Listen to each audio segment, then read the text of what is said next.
Olá, tudo bom com você? Que alegria podermos novamente estarmos juntos para aprendermos mais a respeito da Palavra de Deus. Uma mãe e um filho dirigem numa movimentada avenida. Subitamente, assaltantes a abordam, arranca do volante. Tudo acontece muito rápido. Não dá tempo do garoto ser retirado completamente do veículo. Preso pelo cinto de segurança, do lado de fora do automóvel, aquele garoto é arrastado avenida fora. Alguém que vê essa cena e presencia esse acontecimento se pergunta: onde está Deus enquanto tudo isso acontece? Você já fez essa mesma pergunta? Quem é o responsável por tanta maldade? Guerras que matam milhões de inocentes. Desigualdade social que condena o pobre a uma subvida sem sonhos. Famílias que são desestruturadas. A notícia de uma doença terminal. Vidas e sonhos que são arrastados por um tsunami. Pais que se separam, deixando seus filhos traumatizados. São notícias que nós presenciamos todos os dias à nossa volta. E a pergunta é: quem é o responsável por tudo isso? Nos momentos que se seguem, nós vamos apresentar a resposta à luz da Palavra de Deus para essa e outras perguntas. Convido você nesse momento a fechar seus olhos e vamos falar com Deus. Querido Deus, muito obrigado, Senhor, pela oportunidade novamente de estudar a Tua Palavra. Fica conosco, abençoa-nos, Senhor. Abençoa todos os Teus filhos que estão assistindo esse vídeo. Em nome de Jesus. Amém. Luciano, seja novamente bem-vindo. Que bom é ter você aqui para nos apresentar o que a Bíblia fala a respeito desse tema tão intrigante. Ok, um bom dia a todos vocês, nossos amigos, nossos ouvintes. Nós estamos aqui neste local, em meio à natureza, para nós fazermos exatamente a análise a respeito deste assunto que é importante, a respeito do conhecimento da verdade, do que é o mal, quem gera o mal, de onde vem o mal e por que existe sofrimento neste mundo. Então, que Deus possa abençoar muito a tua vida e que você possa ser direcionado à luz da Palavra de Deus para obter as respostas que você tanto necessita. Eu gostaria de te perguntar, logo de início, qual é a definição que nós temos de mal? Na verdade, o que é o mal? O que é o mal, senhor? Otoniel, à luz da Palavra de Deus e à luz também da filosofia, eu posso definir o mal em duas vertentes. O mal como ontológico, ou seja, mal ontológico ou mal metafísico, e também posso analisar o mal como o mal circunstancial. Certo. Ontologia ou metafísica é o ramo da filosofia que estuda a natureza do ser, certo? O ser, quem somos, o que somos. E existe também outro ramo, que eu posso dizer que esse está baseado na Palavra de Deus, que é o chamado mal circunstancial, que ele depende de uma circunstância, certo? Então agora você me pergunta assim, o que é o mal? Então, para mim o mal é viver contrário a uma lei que rege o universo. Existe uma lei natural que rege o universo, que nos faz compreender que existe um padrão moral. Certo. Então, uma vez que esse padrão moral ele é quebrado, então, na verdade, o mal passa a atuar na vida daquele indivíduo. Então, o que é que eu posso explicar um pouco mais sobre o mal ontológico? Faz parte da natureza, do ser. Então, veja só, você ouve o noticiário e ali está sendo entrevistado um homem que vai sair da cadeia. E ele foi condenado pela justiça e agora está saindo pelo primeiro crime que fez. Mas foi descoberto então pelos repórteres que ele matou mais de 60 pessoas. E agora o repórter pergunta para ele, vem cá, você está prestes a sair da cadeia? e você matou mais de 60 pessoas. Você se sente culpado ou você sente arrependimento pelo que você fez? E ele então olha para a câmera e diz assim: eu faria tudo novamente. Ele se mostra insensível, ele se mostra perverso, ele se mostra sádico, ele se mostra uma pessoa que não tem afeições humanas. Então, esse tipo de mal é um mal que faz parte do ser daquele indivíduo. Isso nós chamamos de mal ontológico. Certo. Agora, que definição nós poderíamos dar para alguém que recebe o mal circunstancial? Vamos dizer que uma pessoa cometeu um crime. Então ela foi levada para a delegacia e foi presa em flagrante delito. E após ser denunciada e ser julgada, ela foi condenada a 10 anos de prisão. Esse castigo que ela vai receber, nós podemos chamar de mal circunstancial. Ele foi provocado por uma circunstância que aquele indivíduo provocou. Algo que ele fez, né? Algo que ele fez e que resultou em um castigo. E muitas pessoas podem dizer assim: bem, eu concordo com esse castigo que eu recebi, porque de fato eu mereci. Então aquele mal é uma circunstância na vida daquele indivíduo em vista de algo que ele fez e que de fato foi danoso à sociedade. Muito bom, muito bom. Mas será que nós podemos compreender por que o mal e por que o sofrimento existem? Será que dá pra gente entender, compreender à luz da palavra de Deus, né?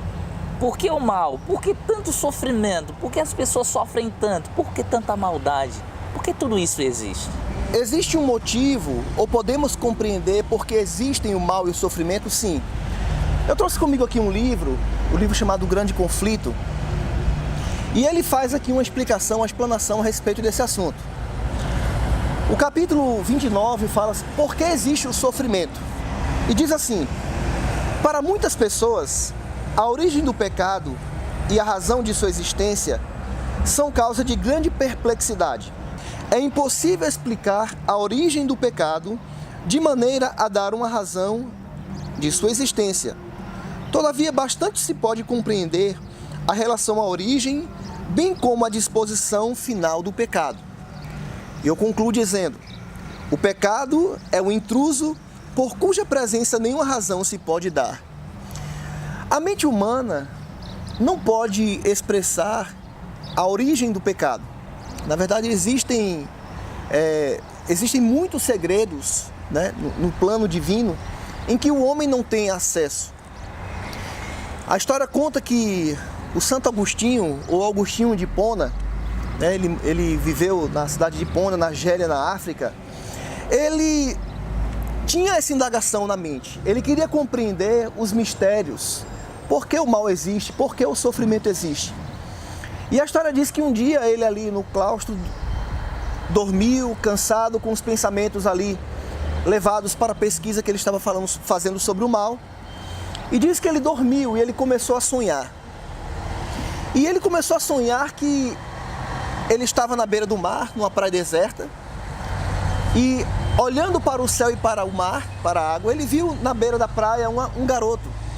E aquele garoto estava com um balde e ele cavou um buraco na areia do mar e ele pegava a água do mar e jogava no buraco. E no sonho, Agostinho de Hipona ficou, né, impressionado com aquela cena que ele estava visualizando.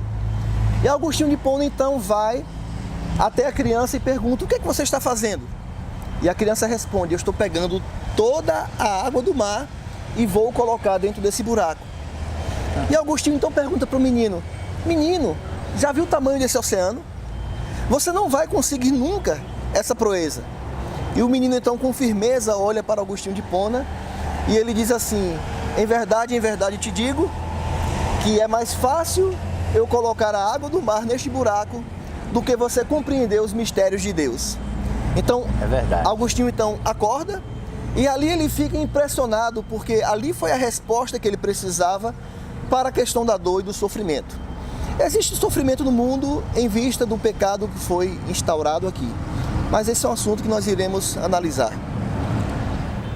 Maravilhosa resposta, Luciano. Existem coisas que só realmente pertencem a Deus.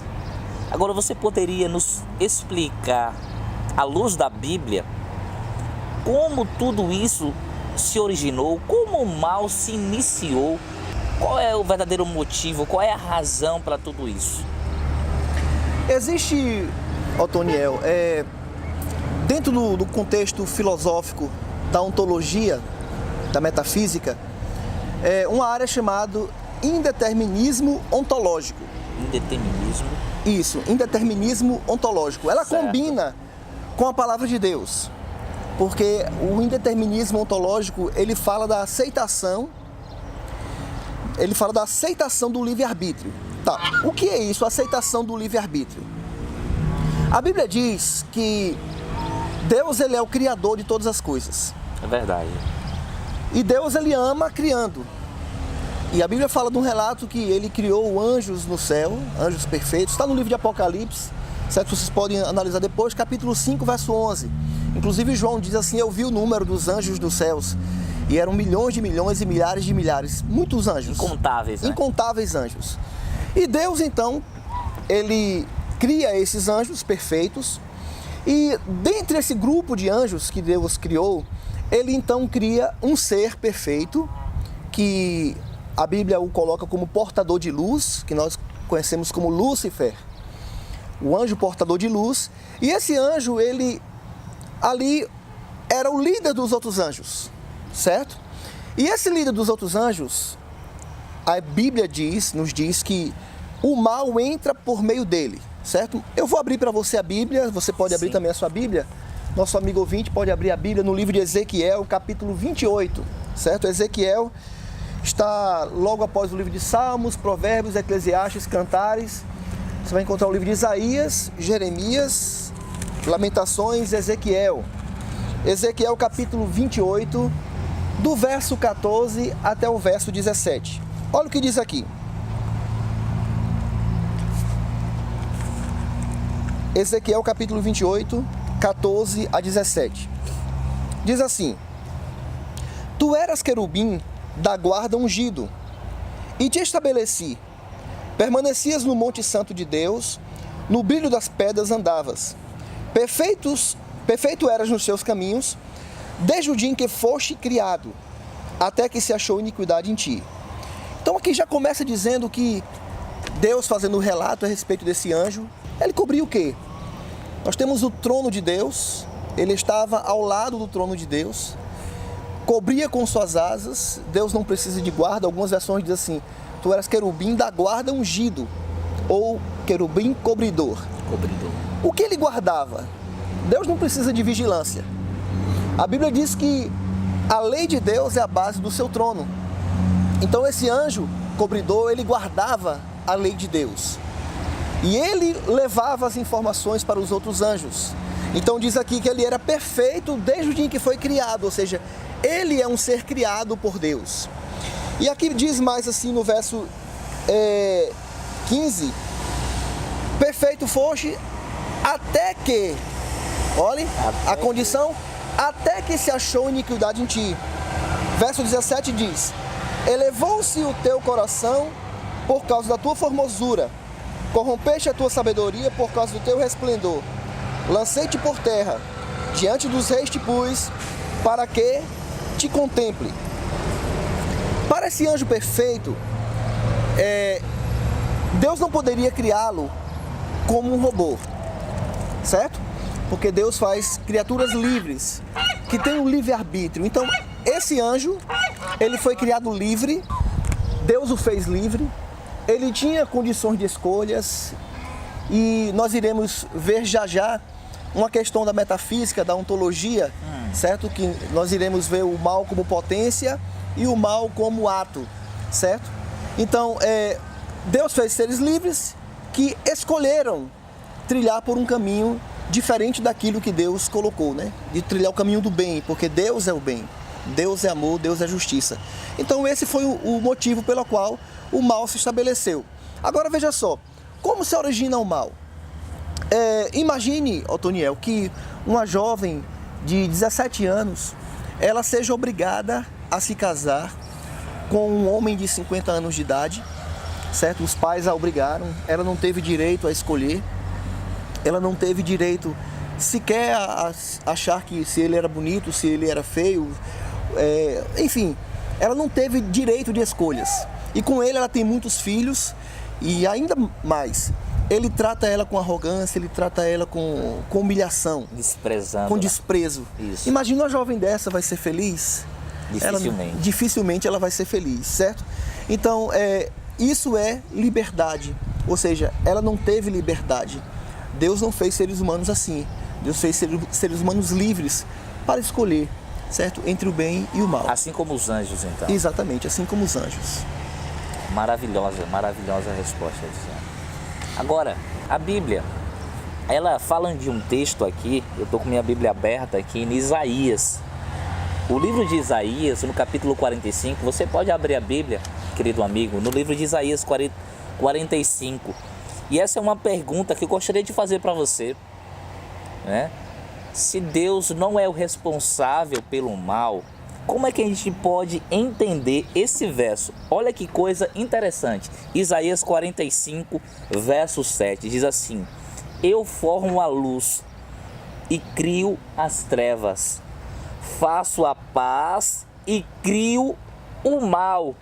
Eu, o Senhor, faço todas essas coisas. Luciano, agora eu lhe pergunto, como entender esse verso de Isaías 45, 7? Se Deus não é o responsável pelo mal, como é que a Bíblia diz aqui que Ele cria o mal e faz todas essas coisas?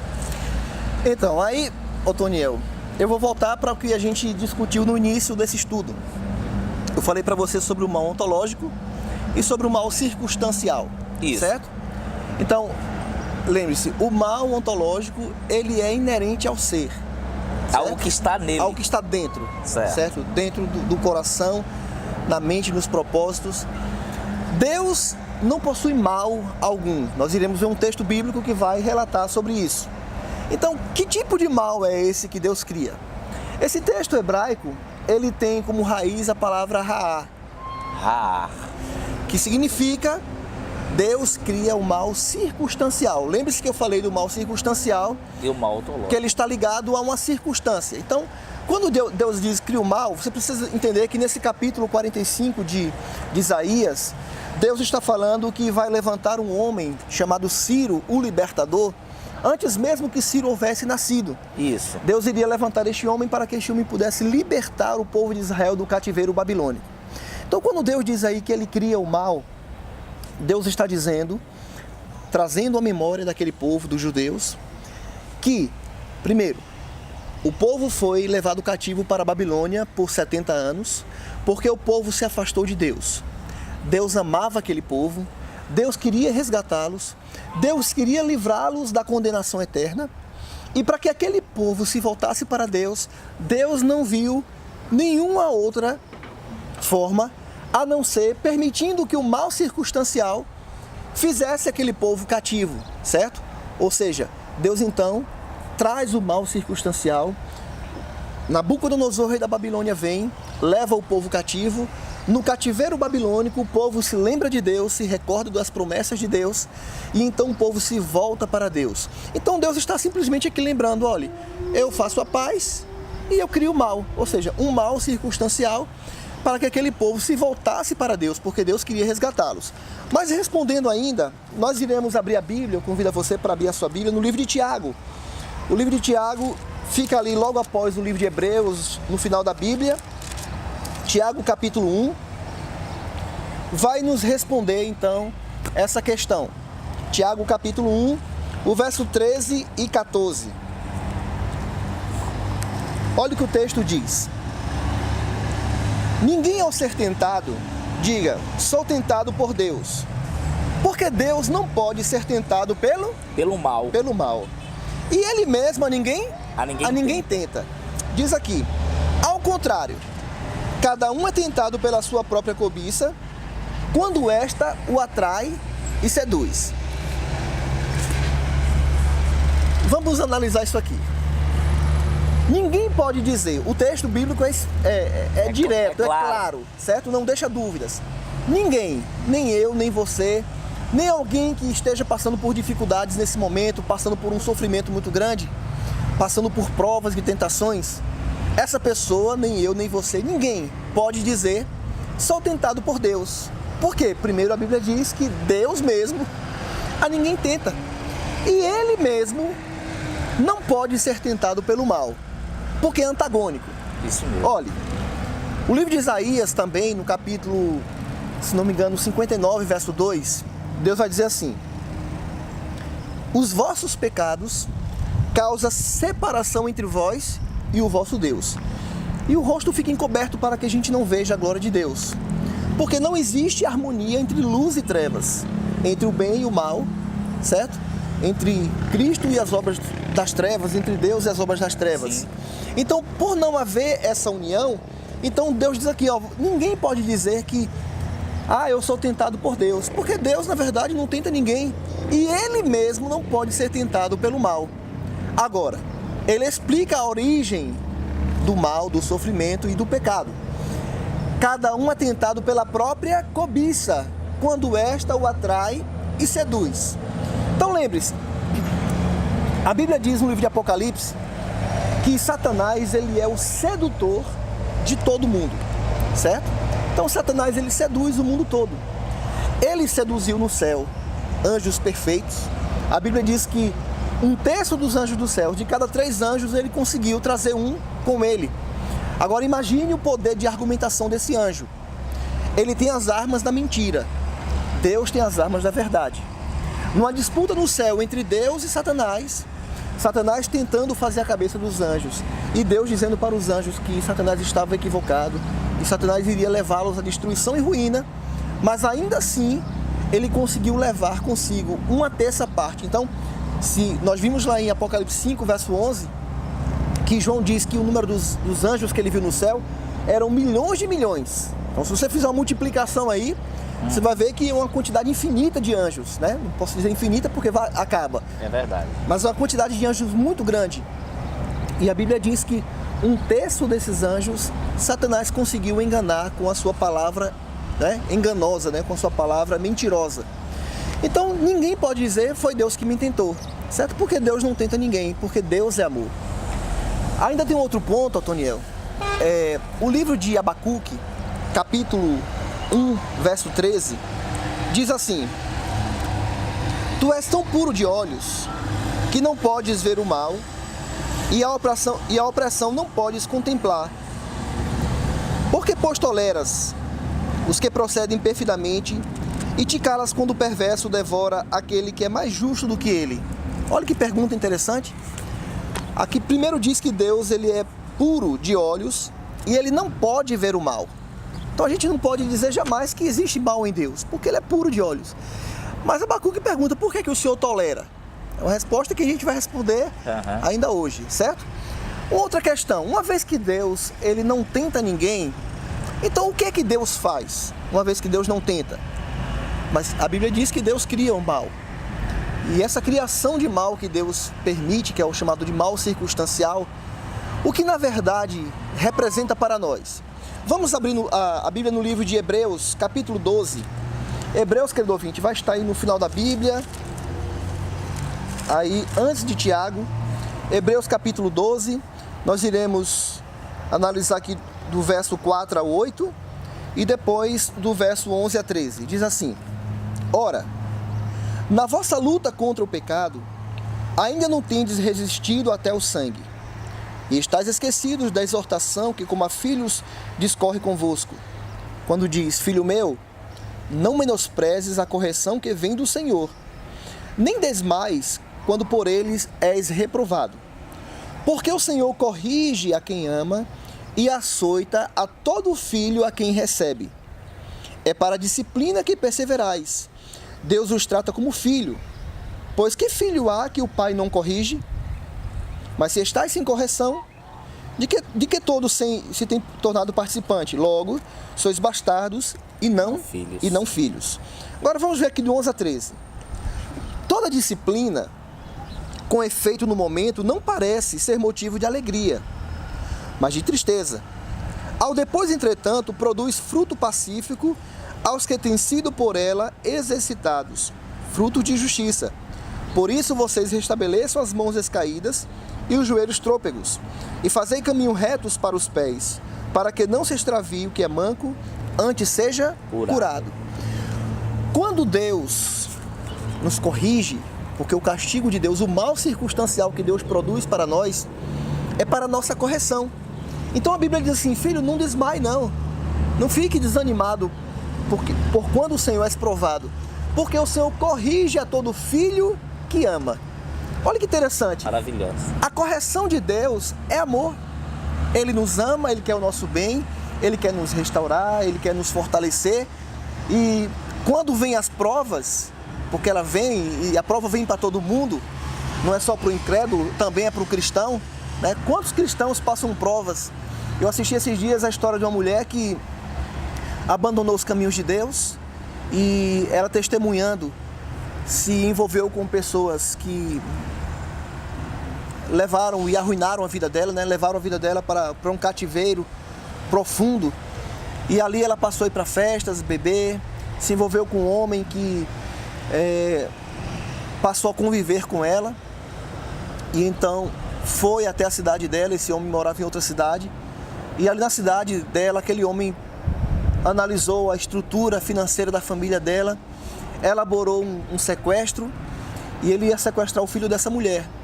Como ele não conseguiu, ele pegou um sobrinho e ele amarrou a boca do sobrinho daquela mulher, e o sobrinho tinha um problema de respiratório, ele só respirava pela boca, e aquele homem não sabia, e aquele menino morreu. E a polícia descobriu, levou aquele homem preso, e aquele homem acusou ela de estar participando daquele sequestro e daquela morte. Ela foi presa, condenada, e anos depois, né, ela então volta para a igreja. Mas enquanto isso, o filho dela, ela presa, o filho ia visitá-la na cadeia, e certo dia ela ouviu do lado de fora um disparo de arma de fogo, e o filho dela, que era cristão, foi morto na porta do presídio. E ela então entrou em desespero, e ela conta ali que, com muita tristeza no coração, né, ela só conseguiu visualizar o amor de Deus, né, depois que tanta destruição aconteceu na vida daquele filho dela, se bem que aquela destruição não foi provocada por Deus. Isso é o que nós chamamos de mal ontológico. Existe um ser perverso, sádico, Satanás. Ele destruiu a vida daquela mulher, e ele destruiu a família daquela mulher, ele destruiu os sonhos daquela mulher, o filho daquela mulher. E depois então, embora Deus permitiu aquilo tudo, ela reconhece o amor de Deus e ela volta então para os braços de Deus, né? Mas tendo a certeza de que na manhã da ressurreição ela vai encontrar o filho dela, né, que amava Jesus e que vivia para honrar e glorificar o nome de Jesus. Então é assim que nós compreendemos.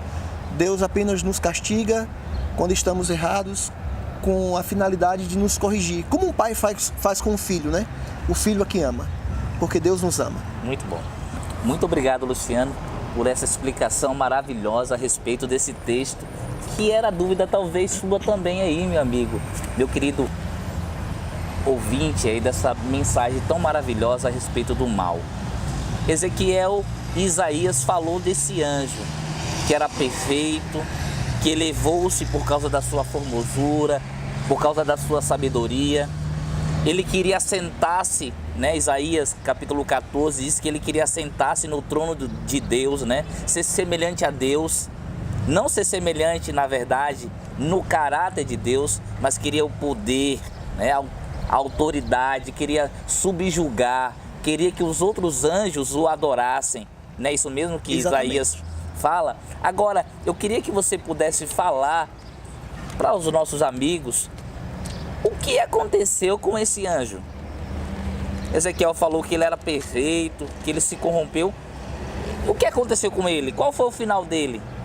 Depois de tudo que ele fez no céu, depois dessa argumentação, fazendo com que uma terça parte dos anjos de Deus ficasse do lado dele. Como tudo isso aconteceu e qual foi o final de tudo isso? A Bíblia, no livro de Apocalipse, vai nos dar essa resposta. Apocalipse está no final da Bíblia, verso 12. Último livro da Bíblia. Último livro da Bíblia. Verso 12, capítulo 12, a partir do verso 7 até o verso 9.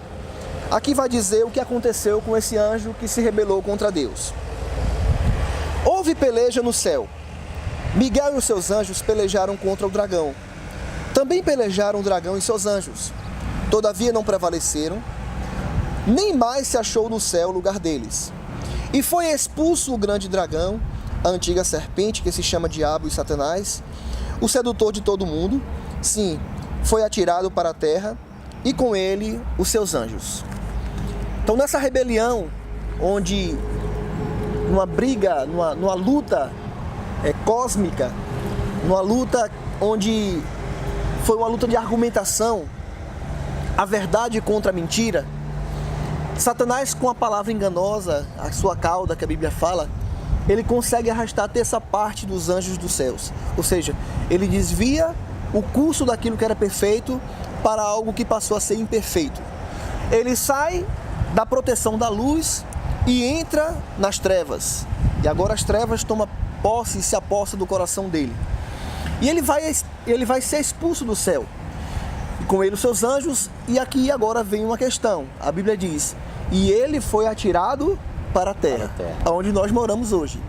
Então você, querido ouvinte, quando você vê esses conflitos, essas lutas, essas tribulações que você tem passado, as tentações que você tem sofrido, elas não provêm de Deus, as tentações, elas provêm desse anjo rebelde, que ele faz com que você caia, porque a Bíblia chama esse anjo de o sedutor de todo mundo. Então, todos ele tenta seduzir. Então, lembre-se, Otoniel, daquele verso que nós vimos lá em Tiago, que cada um é tentado pela própria cobiça, quando esta o atrai e seduz. Então, essa sedução da cobiça, ela vem diretamente de uma fonte.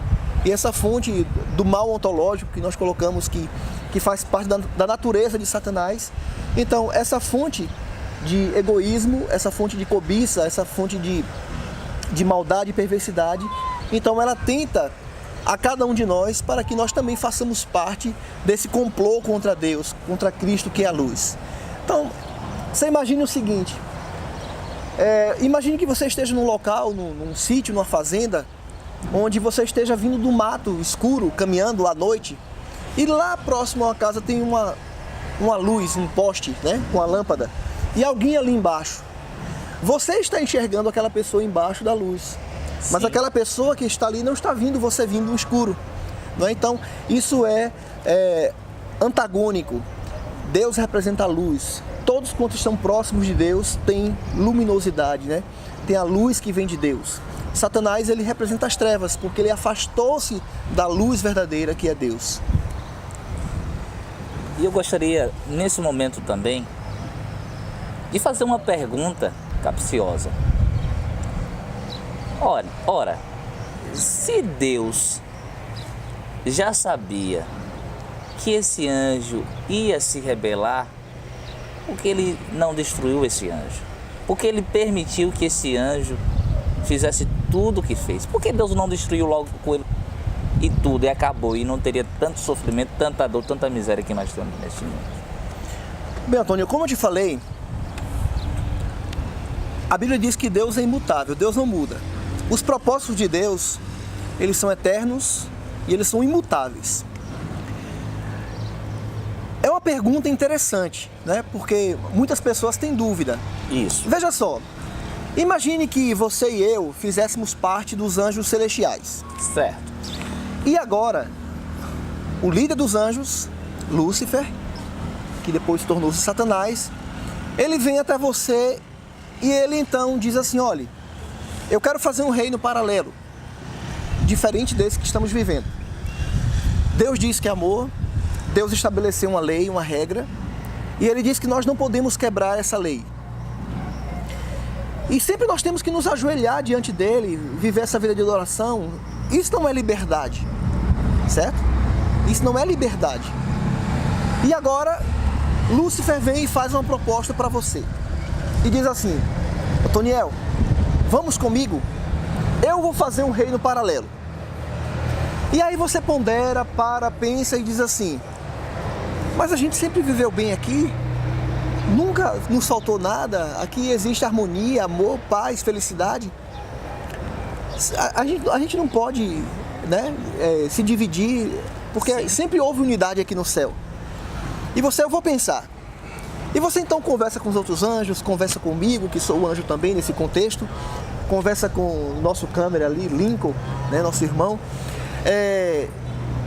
E nessa reunião, nessa discussão, você toma a decisão de não seguir Lúcifer.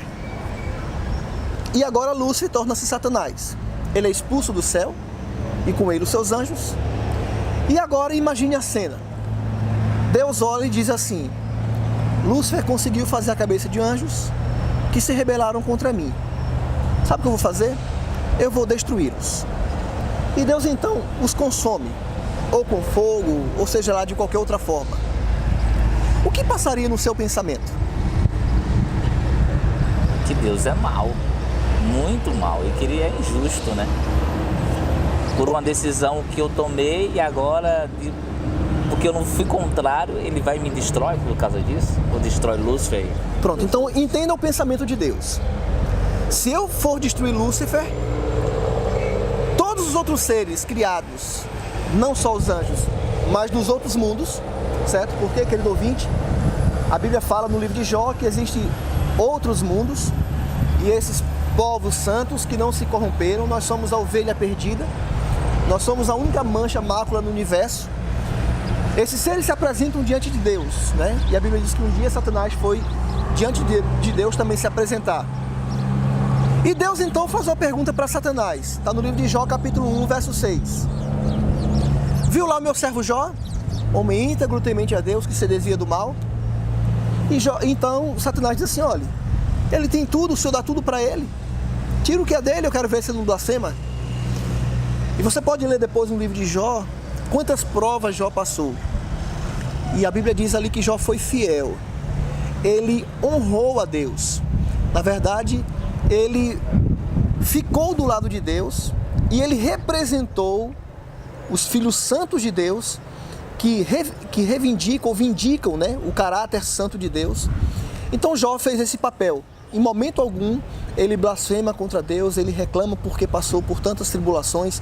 Jó perdeu filhos, perdeu as propriedades, perdeu a saúde, quase perde a vida, mas não perdeu a esperança. Ele diz: Deus me deu, Deus tomou, bendito seja o nome do Senhor. Então Satanás, ele tentou muitos seres de outros mundos, não conseguiu, mas ele conseguiu aqui, né? A gente vai falar sobre isso ainda hoje. E Deus não podia destruí-lo, porque senão Deus estaria mostrando para os seres de outros mundos e para os anjos de que ele era arbitrário. Ou vocês me obedecem, é tirano, né? É tirano. Ou vocês me obedecem, ou vocês são destruídos. Então Deus, de forma alguma, poderia agir dessa forma. Eu quero levar você também a pensar por um outro prisma. Eu falei para você sobre o mal ontológico. A ontologia ou metafísica, ela estuda o mal por um prisma. Ela investiga a questão do mal por uma questão que nós chamamos de potência, por uma linha, né, que nós chamamos de potência e ato, certo? O que seria potência e o que seria ato? Imagine o seguinte: alguém tem uma ideia e diz assim: eu vou criar uma bomba atômica, certo? Sim. Convenhamos, a bomba atômica é bom ou é ruim? Ruim. Muito ruim, né? Ela destrói. Imagine ali a cena de Hiroshima e Nagasaki sendo destruídas por uma bomba atômica, pessoas inocentes que estavam vivendo a vida ali, né? Passando aquele dia como mais um dia qualquer, e de repente aquela bomba cai do céu e dizima ali, né? Naquelas duas cidades ali, milhares e milhares de pessoas. Então imagine aquela pessoa que criou a bomba atômica. Na mente dela, ela começa a imaginar: olha, se eu trabalhar com urânio, se eu trabalhar com outros e outros compostos químicos, eu vou criar essa bomba. Enquanto essa ideia está na mente daquele homem, do criador da bomba, isso é uma ação ou um ato, ou isso é uma potência? Então a metafísica diz, a ontologia diz, isso é uma potência. Ou seja, não veio a existir ainda. Certo. Então, uma vez que não existe bomba, só existe na imaginação de alguém, então não existe por que ninguém temer. Mas a partir do momento que aquele homem começa a trabalhar os compostos e começa a trabalhar com essa bomba, e ele coloca aquela bomba como sendo uma realidade, então agora já não é mais uma potência, isso é um ato. E agora, uma vez que é um ato, passou a existir. Então vamos transferir isso para a questão da destruição do mal. O mal, na verdade, ele existe, certo? Mas, na verdade, ele existe como potência, ou existia como potência.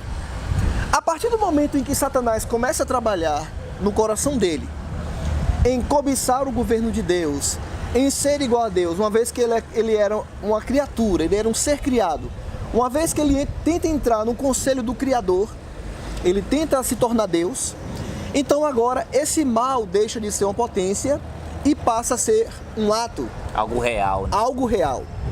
Então o que é que Deus faz? O que é que Deus faz para solucionar esse problema? Ele vai destruir então com um ato. Ou seja, ele não pode tirar da mente, certo, daquele ser criado, aquilo que era o mal, certo? Porque o mal, ele existe. Mas Deus vai destruir então com o ato de uma vez por todas. Quando Jesus voltar, ele vai erradicar o mal. E algo interessante que a gente precisa analisar. A Bíblia diz que o mal não vai se levantar pela uma segunda vez. Eu particularmente compreendo isso de que forma? O mal, ele é uma potência. A potência não tem como ser destruída, né? Não tem como ser destruída. Mas o ato sim. Deus vai destruir o ato pecaminoso e vai destruir todos os pecadores, o diabo e seus anjos, todos aqueles que o seguiram. Mas Deus, isso é a minha forma de pensar. Deus não vai destruir o mal como potência, porque o mal é uma possibilidade. Mas Deus, na sua infinita sabedoria, na sua palavra, ele diz: o mal não se levantará por uma segunda vez. Então, eu imagino da seguinte forma. Vamos dizer que Deus continue criando, certo? Então, depois que Jesus ia buscar os redimidos para viver eternamente com ele, e depois disso vai passar um milênio, né? Vai ter o julgamento, depois a Nova Jerusalém desce, o mal vai ser erradicado, e agora tudo vira perfeito novamente. Então eu creio, Deus pode continuar ao longo da eternidade criando filhos. Mas imagine que um dia alguém venha a dizer assim: olha, eu tenho dúvidas em relação a algumas questões de Deus. Então, na verdade, eu imagino, Deus já tem um grande filme, né? Um filme do passado, um filme do planeta Terra, da instauração do mal no universo. Então Deus pode dizer assim: olha, filho, olha o que os pensamentos que você está nutrindo. E a pessoa diz: não, eu não quero isso para mim. Né? Isso é uma forma minha de pensar. Não é bíblico, não está na Bíblia, não está fundamentado em nada, está fundamentado apenas naquilo que imagino ser o caráter de Deus. Porque a Bíblia diz: o mal não se levanta por uma segunda vez eternamente. Então ele vai ser erradicado como ato. Mas o mal é uma possibilidade. Mas é uma possibilidade que não se levanta mais, porque Deus assim já o sabe, né? Na sua presciência. Exatamente, Luciano. É interessante a gente relatar que a Bíblia realmente frisa isso, que o mal não vai se levantar uma segunda vez. Está lá no livro de Ageu. O livro de Ageu fala a respeito de que o mal não vai se levantar uma segunda vez. E quando nós estivermos vivendo a eternidade, Deus não vai retirar de nós o livre-arbítrio. Seremos livres para escolher. Então, o mal continuará sendo uma potência? Sim, mas a Bíblia é muito clara em apresentar, e Deus é sábio demais para errar, para dizer que o mal jamais vai se levantar novamente. Ou seja, o mal jamais se levantará como um ato. Como um ato, é verdade. Maravilha. Olha, Luciano, quando então esse mal, né? Quando foi que esse mal entrou nessa terra? A gente sabe que esse anjo se rebelou, foi atirado para a terra, mas em que circunstância, uma vez que Deus cria o mundo, cria Adão, cria Eva, o jardim, qual a advertência que Deus dá para eles e por que o mal surge aqui nesse mundo? Após ser expulso do céu, Deus não... Por isso que eu falei que para mim Deus continua criando ainda na eternidade filhos, né? E mundos. Então, logo após essa expulsão de Satanás do céu, a Bíblia diz que Deus então vem e cria a terra. E foi um ato de criação interessante, porque primeiro Deus prepara o mundo mineral, separa a água de terra, depois ele cria o mundo vegetal, depois ele coloca animais, aves, peixes, e depois ele cria o homem. E a Bíblia diz então, façamos o homem à nossa imagem, conforme a nossa semelhança. Então, Deus faz um homem conforme a imagem de Deus e conforme a semelhança de Deus. Então o homem foi feito santo, o homem foi feito puro e o homem foi feito à imagem e semelhança de Deus. Quando Deus então cria o homem, coloca para administrar o jardim do Éden, Deus faz um jardim para que eles possam cultivar e lavrar e guardar, a Bíblia diz que Deus então, ali naquele jardim, coloca dezenas e dezenas de árvores frutíferas. E Deus então diz para Adão e Eva assim, olha, eu fiz aqui árvores frutíferas, vocês são livres e eu quero fazer um teste com vocês. Vocês podem comer livremente de todas as árvores do jardim, mas existe uma árvore aqui no centro do jardim que dela você não vai comer, porque no dia que você comer, você vai morrer. Então Adão e Eva disseram assim, olha, tudo bem, Senhor, nós não vamos comer, nós não vamos tocar nessa árvore, nós iremos obedecer. Eles tinham tudo para fazer isso. Por quê? Porque eles eram santos e perfeitos. Mas a Bíblia fala, eu quero que você abra sua Bíblia, o primeiro livro da Bíblia, o livro de Gênesis, o capítulo 2, o verso 15 ao verso 17. Deus diz assim, tomou, pois, o Senhor Deus ao homem e o colocou no jardim do Éden para cultivar e o guardar. E o Senhor Deus lhe deu esta ordem, de toda árvore do jardim comerás livremente, mas da árvore do conhecimento do bem e do mal não comerás, porque no dia em que dela comerdes, certamente morrerás. Então Deus dá essa ordem para que eles não toquem naquela árvore e não comessem daquele fruto. E eles então passaram a obedecer a ordem de Deus. Certo. Mas o que é que acontece depois dessa ordem? Uma vez que Deus dá a ordem, nós sabemos da miséria, porque nós estamos vivenciando o sofrimento, essa maldade hoje. Algo aconteceu. Nós sabemos, a Bíblia relata que a serpente, conversa com Eva. E o que ele contradiz a respeito de Deus? O que é que ele diz que Eva deveria fazer, que Deus proibiu Eva e ordenou a ela não fazer? Volto novamente para aquele verso de Tiago, Tiago diz que cada um é tentado pela própria cobiça, quando esta o atrai e seduz, certo? Satanás tinha sido expulso do céu. Algo interessante que nós precisamos aqui colocar, Toniel, é que Deus conhecia, porque Deus conhece os corações, Deus tem alguns atributos, e dentre esses atributos de Deus, existe um atributo chamado de onisciência. Deus sabe o fim desde o princípio. Então, Deus conhece e conhecia o coração de Satanás. E Deus sabia que ele não ia se arrepender nunca mais. E se Deus tivesse dado oportunidades para ele, na verdade ele teria feito estragos maiores. Então por isso Deus o expulsou, porque viu que ele estava corrompido, Diz ali o texto de Ezequiel, corrompeste o teu coração por causa da tua sabedoria e formosura.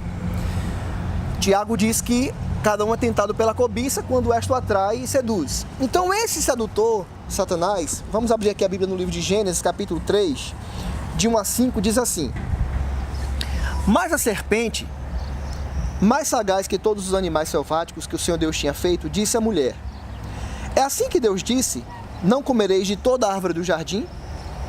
Respondeu-lhe a mulher: do fruto das árvores do jardim podemos comer livremente, mas do fruto da árvore que está no meio do jardim, disse Deus, dele não comereis, nem tocareis nele, para que não morrais.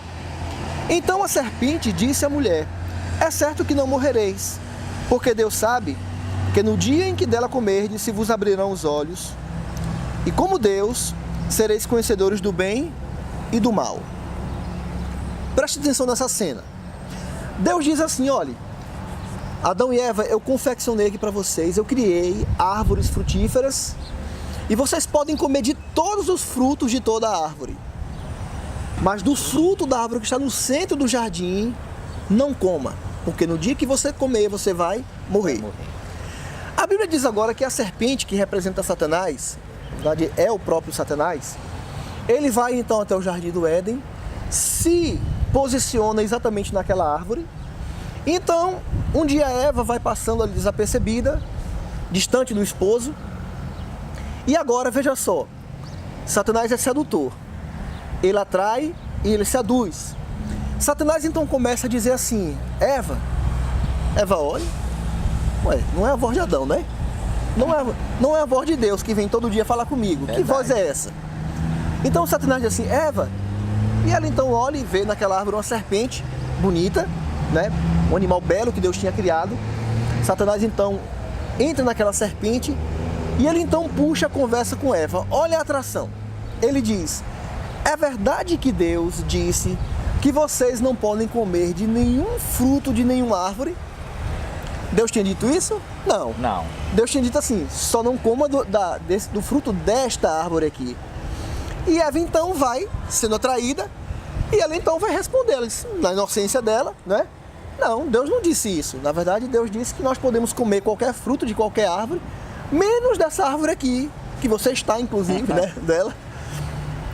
Então agora, depois de ser atraída, agora ela passa a ser seduzida. Então Satanás agora vem com a sedução. Olhe, não é verdade. Então primeiro ele coloca Deus como mentiroso. Assim como ele fez com os anjos dos céus, né? Ele disse que a lei de Deus não podia ser guardada, não poderia ser obedecida. E agora novamente ele reclama. Porque ele diz, olha, não é verdade. É porque Deus sabe que no dia que você comer desse fruto, você vai ser como Deus, conhecedora do bem e do mal. Os seus olhos vão se abrir. O que então que ele faz com Eva? Ele faz com que Eva pense, olha, não é verdade, rapaz? E se Deus não quer que eu coma desse fruto? Porque se eu comer desse fruto, eu vou ser como ele. Então agora, além de ser atraída, ela foi seduzida. E aí a Bíblia diz em Tiago que uma vez agora que houve a sedução e houve a atração, vai gerar o pecado. E uma vez que o pecado seja gerado, ele vai ser consumado e vai gerar a morte. Então Eva apanha do fruto, come. Aparentemente não aconteceu nada, eu não morri. Ela então colhe alguns frutos e leva até Adão. Então isso foi o que aconteceu na história dos nossos primeiros pais. Existe um texto também, Otoniel, lá no livro de Romanos, capítulo 5, verso 12, lá no Novo Testamento, o livro de Romanos, capítulo 5, verso 12. Antes da gente ler esse verso, só para fundamentar, Eva comeu do fruto porque foi enganada. Quando Adão viu Eva vindo de longe, Adão já percebeu que Eva havia desobedecido a Deus, porque ele viu que Eva já vinha destituída da glória de Deus. Mas por amor a Eva, né, por falta de confiança em Deus, então Adão também come do fruto. Agora ele come conscientemente, diferente de Eva, né? Então o pecado, a Bíblia diz que entra no mundo, não foi por Eva, foi por Adão. Então aqui Romanos 5, verso 12 diz assim: portanto, assim como por um só homem entrou o pecado no mundo, e pelo pecado a morte, assim também a morte passou a todos os homens, porque todos pecaram. Agora, Otoniel, o que acontece é isso. Se você tem um peixe no aquário, e aquele peixe fêmea, ela ali vai colocar ovos, né, para que aqueles ovos se transformem em peixinhos. O fruto daqueles ovos não pode ser um ganso, não pode ser uma lagarta, tem que ser peixe, né? Se nós somos filhos de Adão, que pecou e desobedeceu a Deus, então a Bíblia diz claramente aqui: entra o pecado no mundo e também pelo pecado a morte, assim também a morte passou a todos os homens porque todos pecaram. Então eu falo as palavras do salmista Davi, quando ele diz assim: eu nasci na iniquidade e em pecado me concebeu a minha mãe. Quando a minha mãe engravidou de mim, eu já era um pecador, ali no ventre. Talvez alguém possa dizer assim, certo, mas você nunca cometeu pecado. Tá, eu não cometi atos pecaminosos, mas na minha essência, a ideia do ser, né? Eu já sou vendido à escravidão do pecado. Ou seja, o mal reside em mim. Isso diz o apóstolo Paulo, certo? Mas a Bíblia diz também, no livro de Romanos, capítulo 6, o verso 23, diz assim: porque o salário do pecado é a morte, mas o dom gratuito de Deus é a vida eterna em Cristo Jesus, o nosso Senhor. Então, uma vez que somos pecadores e merecemos a morte, e se Jesus não voltar ainda na nossa geração iremos morrer, mas nós temos uma promessa, né? O dom gratuito de Deus, que é vida eterna em Cristo Jesus, nosso Senhor. E é isso mesmo que a Bíblia apresenta. A vida eterna que Cristo, querido amigo, quer te dar através de Jesus Cristo. Luciano, que certeza e que plano Deus estabeleceu para erradicar o pecado nessa terra, no universo. Otoniel, nós vimos aquele estudo sobre Deus, que Jesus Cristo é o Criador, né? Lembra aquele estudo que nós fizemos? Jesus Cristo é o Criador de todas as coisas. E a Bíblia diz lá no livro de Colossenses que nele foram criadas todas as coisas, tanto no céu quanto na terra. João capítulo 1 diz que ele criou o homem, né? Ele fez o homem. Quando Cristo cria o homem, ele como Criador, ele visualiza agora, nesse momento da queda do homem, a sua criatura sendo enganada e entrando em pecado. Mas na sua onisciência, Cristo, que é Deus, ele vê e analisa. Os meus filhos foram enganados, mas o coração dos meus filhos não está vendido ao pecado, à escravidão. Eles ainda têm oportunidade. Então a Bíblia diz que Deus, o Pai, estabelece um plano maravilhoso. O livro de São João, capítulo 3, São João capítulo 3, o verso 16, aqui está elaborado o grande plano de resgate, de redenção e salvação para nós. João 3,16 diz assim: porque Deus amou o mundo de tal forma, de tal maneira, que deu o seu Filho unigênito, para que todo aquele que nele crê não pereça, mas tenha vida eterna. Vida eterna. Olha que plano maravilhoso. Filho, você já está condenado. Mas eu vou estabelecer um plano. Eu vou enviar o meu filho. O Criador vai se tornar criatura. E quando ele se tornar criatura, ele vai morrer a morte no seu lugar. Olha que interessante. Então Cristo vem, assume a natureza humana de Adão antes do pecado, vive uma vida de perfeição, nunca cometeu pecado. Isso ele agora está vindicando o caráter do Pai, está vindicando a lei de Deus. Então ele mostra para a humanidade que é possível sim observar a lei de Deus, que essa lei universal Adão poderia ter vencido. Então ele vem na natureza como de Adão antes do pecado, vence como Adão deveria ter vencido. E ele mostra para nós que também é possível vencer. E ele mostra para nós que, embora já sendo pecadores, que existe uma diferença muito grande entre Cristo e nós, Cristo como homem e nós como homem, a Bíblia diz que ele era um ente santo e nós somos, na verdade, vendidos à escravidão do pecado. Mas Deus implanta em nós a natureza santa de Cristo. Amém. E implantando em nós a natureza santa de Cristo, ele nos dá poder para vencermos o pecado. Olha que maravilha! Então o plano que Cristo elabora é esse: eu vou dar poder para você vencer o pecado e eu vou morrer a morte no seu lugar. Então Cristo vem há 2000 anos atrás, morre a morte que é minha e sua e de todos quantos que aceitam o plano da graça. E aí o verso diz: todo aquele que nele crê não vai perecer, porque terá a vida eterna. E é essa esperança que nós temos e aguardamos. Olha que promessa maravilhosa, olha que texto fantástico. Deus te amou, meu amigo, de uma maneira grandiosa. Deus proveu o seu Filho de uma maneira fantástica para que você pudesse ter vida. Ele te ama não porque ele entregou a Jesus, mas ele entregou a Jesus porque ele já te amava.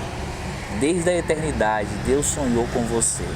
Luciano, você poderia fazer uma analogia entre o Salvador do pecado, Jesus Cristo, e o originador do pecado, Satanás. Você poderia fazer uma analogia entre esses dois seres, entre esse Salvador do pecado e esse originador do pecado para os nossos ouvintes?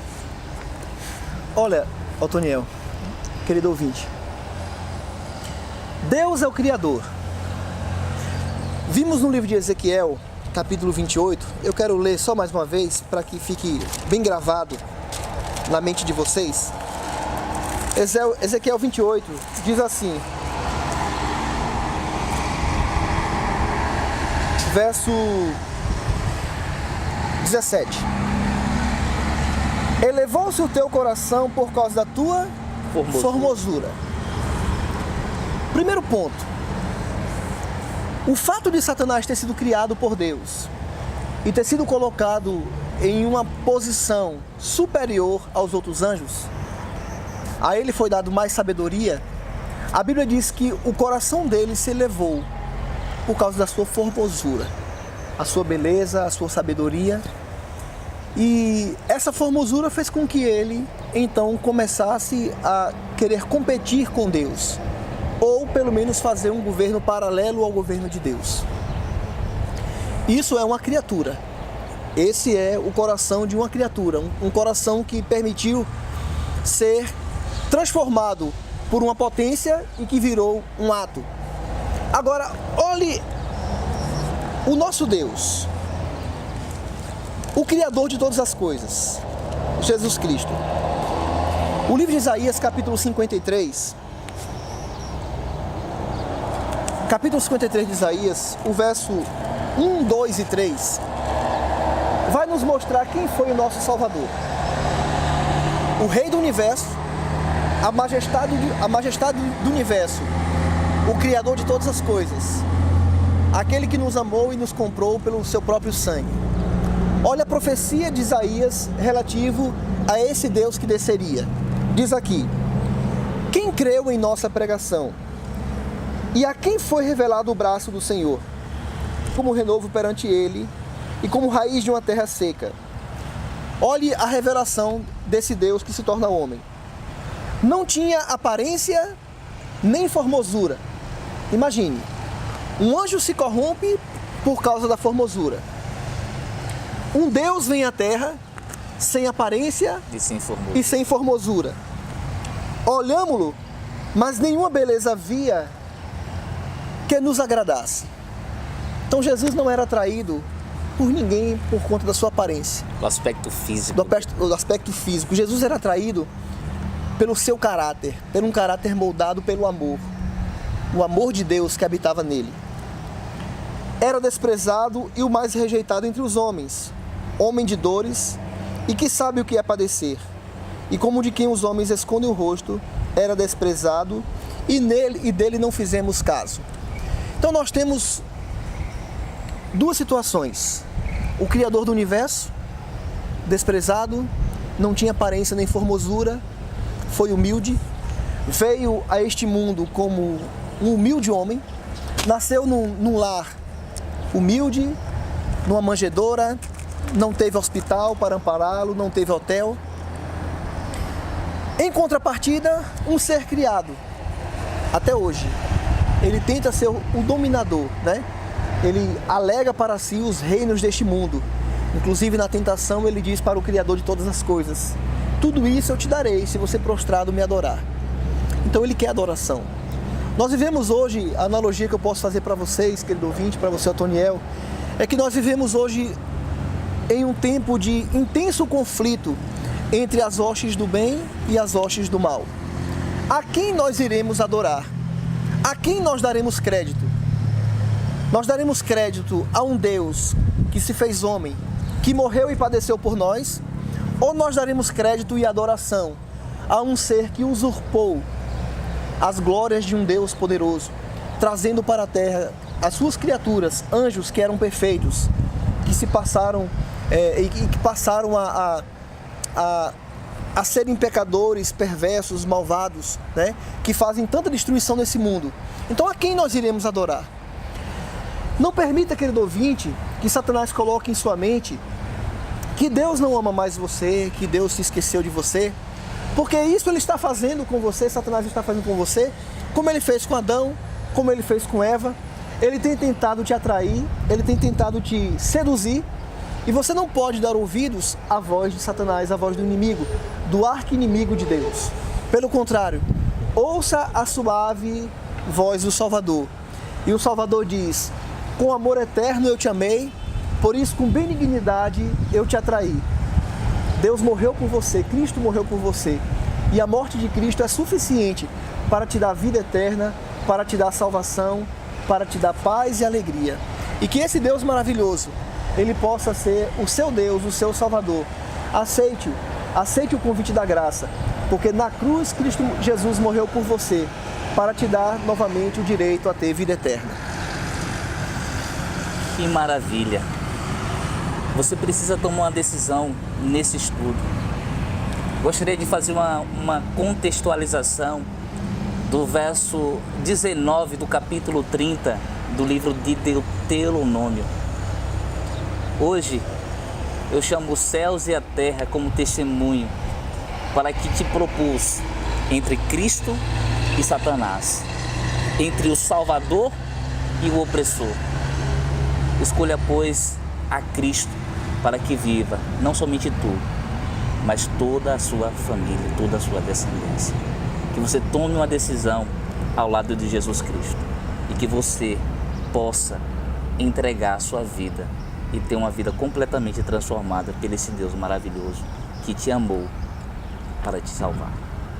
Um grande abraço, nós iremos orar nesse momento. Luciano, você poderia fazer uma oração para terminar o estudo? Maravilhoso Deus e Pai está nos céus, nós queremos agradecer a Ti porque o Senhor é amor, o Senhor é justiça, o Senhor é bondade e o Senhor ama, Deus eterno, os Teus filhos. O livro Grande Conflito termina dizendo que o mal será erradicado. Amém. Nós vimos aqui, Deus eterno, que o mal circunstancial, ele vem com um propósito. E a destruição dos ímpios nos últimos dias, de Satanás e seus anjos, se dará também por amor e por justiça. Não tem como morar no céu, como residir nas mansões celestiais, alguém que não se sentiria feliz lá. Para alguém que não quis ser transformado aqui, que não quis ser santificado pela Tua palavra, pelo conhecimento de Jesus Cristo, viver eternamente no céu seria algo terrível, algo que não traria felicidade nem alegria. Mas, Senhor, eu queria nesse momento interceder por alguém que está passando por um momento de crise muito grande, está pensando na sua mente que Deus esqueceu, que Deus não ama mais, que não tem mais jeito. Mas o Senhor sabe que para tudo tem jeito, porque o Senhor é especialista em pegar as coisas impossíveis e tornar possíveis, porque a Tua palavra diz que não há nada impossível para o Senhor.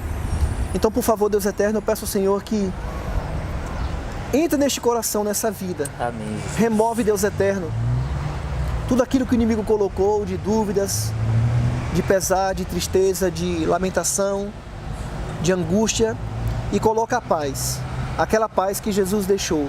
Amém. Que possa, Deus eterno, ser a paz que vai inundar o coração deste ouvinte nesse momento. A paz do nosso Senhor Jesus Cristo. É isso que nós oramos, agradecemos a Ti, em nome do Senhor Jesus. Amém. Amém. Deus seja louvado. Um grande abraço para você, até mais.